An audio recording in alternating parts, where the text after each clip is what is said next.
In these times of change, polarization, and uncertainty, local leaderships can be a powerful instrument.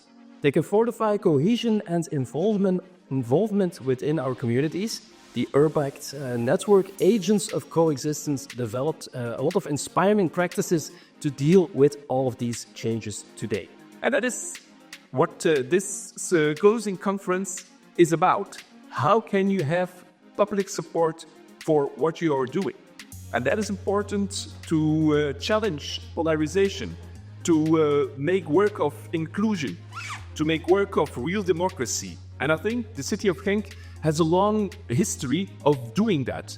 Well, the project started in 2.5 years ago, so basically halfway 2023, as an initiative to work together on citizen participation, and not so much to improve citizen participation on the outside with new methods and things like that, but much more looking internally within the local government, how civil servants could be better equipped to work with citizens on policy processes. Today we had a speaker like Mr. Herman van Rompuy, who was the former president of the European Council, and he spoke about, let's say, European values and how important it is to share these values, these democratic values, and how easily we can forget how lucky we are in Europe that we have these democratic values. Ladies and gentlemen, public values, such as those listed in the European treaties,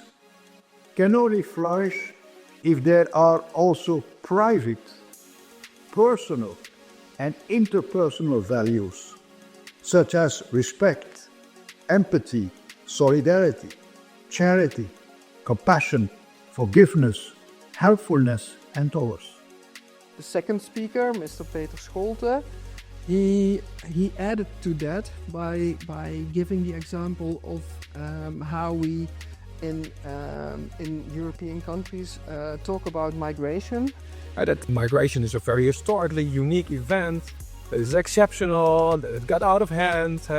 That is what the politics wants us to believe. But the reality of almost any city is migration throughout your entire history. And then after the break, we had a very good speech by Mr. Thomas Baum, who is the director of the Holocaust Museum, I understood. And he spoke to us about polarization. What is polarization? It's a form of us and them thinking. I think that the simplest definition you can make is us and them thinking. Meaning, in the first place, that it's a thought construct. So polarization has very real physical consequences, often related to conflict in the real world. But in essence, what it is, it's a thought construct. And we'd like to introduce you to the Desirable City exhibition. This exhibition presents 8 projects created in close collaboration with the city of Genk. Each one looks at a different layer of city life, mobility, safety, inclusion, care, and community connection, showing how design can support people in shaping places, systems, and relationships that define everyday life in Genk. As multidisciplinary designers, we were inspired by the values that shape Genk. How can we coexist in ways that nurture peace and harmony? How can we form a community that feels inclusive and hopeful for everyone? And how can communication become a shared daily practice?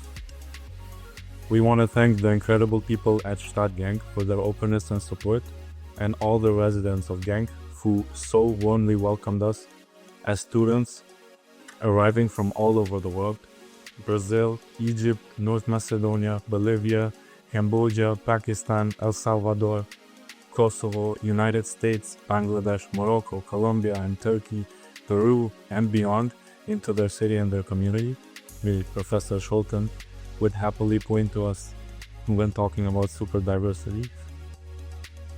And we also want to welcome you into the space that we have curated with the intention that it does more than inform.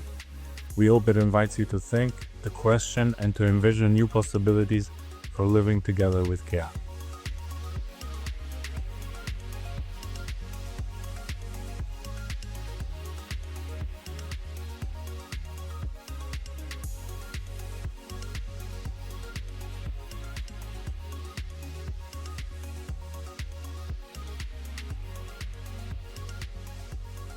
there were many really good workshops, and we've shown many good practices from all partner cities in the network. I think what we can learn from this is there is no one size fits all when it comes to citizen participation.